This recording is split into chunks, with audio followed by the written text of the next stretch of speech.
شمونت تستوستيرون بتفترة منجدي نوسخلهم ميلاتات تستوستيرون كابصتاو طعنانا جميرو بزحات ناي طعنانا غدايات يزتنكف ناي تستوستيرون متن بتفترة منجدي كبدت بملعلن حدا عينت مغبتاتن بممغاب موسخي كاليو تستوستيرون عينت ستيرويد كوينو اب فرنبسن مهدرن قاقوحن زفري هورمونيو اب ناي ادرينال صكتاتون بزتوسن درجه يفريو اب اوان غورمسنا بفلاي ندق تبعاتيو تستوستيرون اتوانا اكلاو لوطታት كم ناي ጨዋዳታት معباله ناي دمص لوطي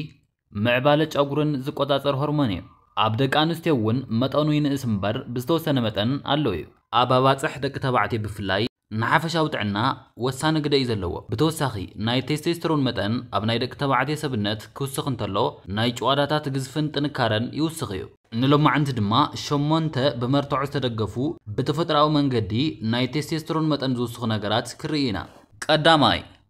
ኣካላዊ ምንቅስቓስን ክብደት ምልዓልን ኣካላዊ ምንቅስቓስ ምስ ናይ ኣነባብራ ቅዲ ተታሒዞም ንዝመፁ ብዙሓት ሕማማት ንምክልኻል ዝጠቅም እዩ እዚ ጥራሕ እውን ኣይኮነን ናይ ቴስቶስተሮን መጠን እውን ልዑል ንክኸውን ይሕግዝ እዩ ሓደ ኣብ 2015 ዝተገበረ መጽናዕቲ ከም ዘመላኽቶ እቶም ልዕሊ ዓቐን ርጉዲ ዘለዎም ደቂ ተባዕትዮ ካብ ቴስቶስተሮን ንምውሳኽ ካለው ምቕናስ ኣካላዊ ምንቅስቓስ ምግባር ዝበለጸ ቴስቶስተሮን ከም ዝውስኽ ተፈሊጡ እዩ ኣብዚ ግን ኣካላዊ ምንቅስቓስ ኣብ ምውሳኽ ናይ ቴስቶስተሮን መጠን ዘለዎ ተጽዕኖ ኣብ ዝተፈላለዩ ነገራት ዝተደረኸ እዩ ኣብነት ድማ ዓይነትን ብርትዕን ናይቲ ኣካላዊ ምንቅስቓስ ሂት ወይ ድማ ሃይ ኢንተንሲቲ ኢንተርቫል ትሬኒንግ ዝበሃል ዓይነት ኣካላዊ ምንቅስቓስ ካብ ካልኦት ኣካላዊ ምንቅስቓሳት ብዝበለጸ ናይ ቴስቶስተሮን መጠን ልዕል ንኽብል ይገብር እዩ ካልኣይ ፕሮቲን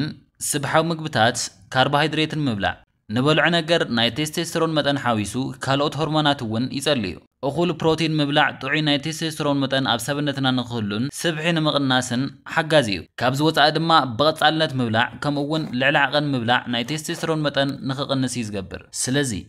ጥዑይ ስብሓዊ ትሕዝቶ ዘለዎም ምግብታት ከም ኣቮካዶ ምብላዕ ናይ ቴስቶስተሮን መጠን ልዕል ንኽብልን ንኽመጣጠን እዮም ዝሕግዙ ሓደ መጽናዕታት ከም ዝሕብርዎ ድማ ትሑት ስብሓዊ ትሕዝቶ ዘለዎም ምግብታት ምምጋብ ናይ ቴስቶስተሮን መጠን ከም ዝቕንሱ ይገልጹ ስለዚ ዝተመጣጠነ ምግቢ ማለት እውን ጥዑይ ናይ ፕሮቲን ስብሒ ከምኡውን ናይ ካርቦሃይድሬት ምምጣን ዘለዎ ምግቢ ምምጋብ ናይ ሆርሞናት ምምጥጣን ንኽህሉን ሓፈሻዊ ጥዕናና ንኽመሓየሽን ሓጋዚ እዩ ሳልሳይ ናይ ጭንቀት መጠን ምቕናስ ምስ ጭንቀት ተታሒዙ ዝመጽእ ሆርሞን ኮርቲዞል እዩ ኮርቲዞል ድማ ጸረ ቴስቶስተሮን እዩ ስለዚ ጭንቀት ብምቕናስ ናይ ኮርቲዞል መጠን ምቕናስ በአንጻሩ ድማ ናይ ቴስቶስተሮን መጠን ምውሳኽ ይካኣል እዩ ሓደ መጽናዕታት ከም ዝሕብርዎ ድማ ንንውሕ ዝበለ እዋን ዝጸንሐ ጭንቀት ኣዝዩ ሓደገኛ ምዃኑ ይገልጹ ምኽንያቱ ናይ ኮርቲዞል መጠን ኣዝዩ ልዑል ንክኸውን ይዝገብር ብሃንደበት ንዝተወሰነ ግዜ ናይ ኮርቲዞል መጠን ምውሳኽ እውን ናይ ቴስቶስተሮን መጠን ቀልጢፉ ንክቕንስ ይዝገብር ምኽንያቱ እዞም ሆርሞናት እቲ ሓደ ክውስኽ እንተሎ እቲ ሓደ ይቕንስ እቲ ሓደ ክቕንስ እንተሎ ድማ እቲ ሓደ ይውስኽ እዮም ጭንቀት ልዑል ናይ ኮርቲዞል መጠን ልዑል ሽውሃት ንክህልወና ክብደት ንኽንውስኽን ኣብ ሰብነትና ጎዳእ ዝኾነ ናይ ስብሒ ምጥርቃም ንክህሉን ይዝገብር እዞም ለውጥታት ድማ ናይ ቴስቶስተሮን መጠን ባሉታ የምጽሉ ስለዚ ናይ ቴስቶስተሮን መጠን ንምውሳኽ ናይ ጭንቀት መጠን ምቕናስ ኣድላይ እዩ ንጡፍ ምዃን እኹል ድቃስ ምርካብ ከምኡውን ጭንቀት ንምቕናስ ዝሕግዙ ሜላታት ምጥቃም ሓገዝቲ እዮም ራብዓይ ናይ ቫይታሚን ዲ መጠን ምውሳድ ምውሳኽ ቫይታሚን ዲ ኣብ ብዙሓት ናይ ጥዕና መዳያት ቁልፊ ተራ ዝጻወት ማክሮኒውትሪየንት እዩ ይኹን እምበር ከመላይነቱ ብዓለም ለኸ ደረጃ ክሳብ 1 ቢልዮን ዝኾኑ ሰባት ናይ ቫይታሚን ዲ ሕጽረት ኣለዎም ሓደ መጽናዕታት ድማ ትሑት ናይ ቫይታሚን ዲ መጠን ምስ ትሑት ናይ ቴስቶስተሮን መጠን ከም ዝተሓሓዝ ይገልጹ ንኣብነት ኣብ 2017 ኣብ 102 ሰብኡት ዝተገበረ መጽናዕቲ ከም ዘሪኦ ናይ ቫይታሚን ዲ ሕጽረት ዘለዎም ሰብኡት ቫይታሚን ዲ መመላእታ ንኽወስዱ ምስ ተገበረ ናይ ቴስቶስተሮን መጠኖም ወሲኹን ስንፈተ ወሲብ እውን ቀኒሱን እዩ ስለዚ እኹል ናይ ቫይታሚን ዲ መጠን ንምርካብ ብቐጻልነት እንተነኣሰ ኣብ መዓልቲ ን30 ደቂቓ ጸሓይ ብርሃን ምርካብ ከምኡውን ኣካላዊ ምንቅስቓስን ናይ ቫይታሚን ዲ መመላእታ ብምውሳድ ናይ ቴስቶስተሮን መጠን ምውሳኽ ይካኣል እዩ ሓምሻይ ሓደ መመላእታታት ወይ ድማ ሳፕሊመንት ምውሳድ ሽሕኳ ማልታይ ቫይታሚን ምውሳድ ዘከራኽር ርእሲ እንተኾነ ሓደ ቫይታሚናት ግን ናይ ቴስቶስተሮን መጠን ንምውሳኽ ሓገዝቲ እዮም ኣብነት ዚንክ ትሑት ናይ ቴስቶስተሮን መጠን ዘለዎም ደቂ ተባዕትዮ ኣዝዩ ሓጋዚ እዩ ሳፕሊመንት ወይ ድማ መመላእታ ንኽትወስዱ እንተወሲንኩም ግን ምስ ናይ ጥዕና በዓል ሞያ ምምኻር የድሊ ብፍላይ ብሓደ ዓይነት ሕዱር ሕማማት ትጥቅዑን ካልኦት መድሓኒታት ትወስዱን እንተኾይንኩም ሻድሻይ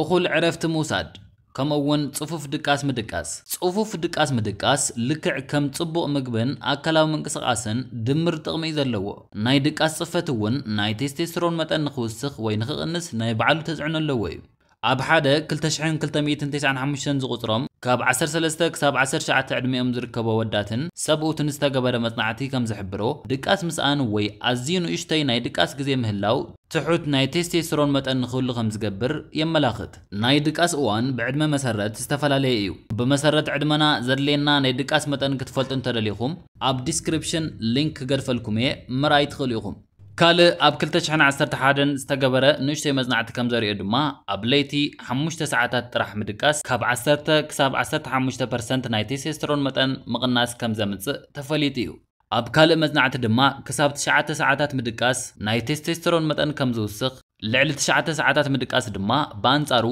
ቴስቴስትሮን ከም ዝቕንስ ኣመላኺቱ እዩ ሻውዓይ ኤስትሮጅን ዘለዎም ኬሚካላትን ምግብታትን ምውጋድ ናይ ሆርሞናትና መጠን ብዝተፈላለዩ ነገራት የምጽለው ንኣብነት ጥዑይ ናይ ጾታዊ ርክብ ህይወት ጾታዊ ሆርሞናትና ከም ቴስቴስትሮን መጠን ንምምጥጣን ኣዝዩ ጠቃሚ እዩ ንልዑል ናይ ኤስትሮጅን መጠን ዘለዎም ኬሚካላት ምቅላዕ ንባዕሉ ናይ ቴስቴስትሮን መጠንና ይጸልዩ ስለዚ ካብ ከም ፓራቤንስ ዝበሉ ኣብ ሓደ ፕላስቲካት ዝርከቡ ኬሚካላት ከንጋለጽ ምጥንቃቕ ይድሊ ሻምናይ ኣልኮላዊ መስተ ምቕናስ ኣብ መንጎ ኣልኮልን ቴስቴስትሮንን ዘሎ ምትእስሳር ዝተሓላለኸ እዩ ሓደ መጽናዕታት ልዑል ናይ ኣልኮል መጠን ምጥቃም ናይ ቴስቴስትሮን መጠን ከም ዝቕንስ ይገልጹ ኣብ ሰብነትና ናይ ቴስቴስትሮን መጠን ድማ ኣልኮል ምስተተና ድሕሪ 30 ደቓይቕ እዩ ዝቕንስ ከቢድ ዝኾነ ናይ ኣልኮላዊ መስተ ተጠቃሚ ምዃን ድማ ናይ ፍረነብሲ መጠንን ስራሕቱ ንኽቕንስ ይገብር ስለዚ ናይ ኣልኮላዊ መስተ መጠን ኣጠቓቕማና ማእኸላይ እንተኾነ ተመራጺ እዩ ምኽንያቱ ድማ ልዑል ናይ ኣልኮላዊ መስተ መጠን ምጥቃም ናይ ቴስቴስትሮን መጠን ብኣሉታዊ ይጸሉን ጥዕና ፍረነብሲ ይጎድእን ብሓፈሻ ግን ናይ ወዲ ተባዕታይ ናይ ቴስቴስትሮን መጠን ጠርዚ ዝበጽሕ ኣብ 19 ዓመት ዕድመ ምስ ዕድመ ድማ ብተፈጥራዊ መንገዲ እንዳቐነሰ ይመጽእ ስለዚ እዞም ኣብ ላዕሊ ዝገለጽናዮም ናይ መጋግባ ስልትታትን ጥዑይ ናይ ኣነባብራ ቅድን ብምኽታል ናይ ቴስቴስትሮን መጠን ምውሳኽን ሓፈሻዊ ጥዕናና መምሕያሽን ይከኣል እዩ ቴስቴስትሮን ብተፈጥራዊ መንገዲ ንውስኸሎም 8 ሜላታት ድማ ነዚኦም ይመስሉ As always, thank you for watching and see you soon.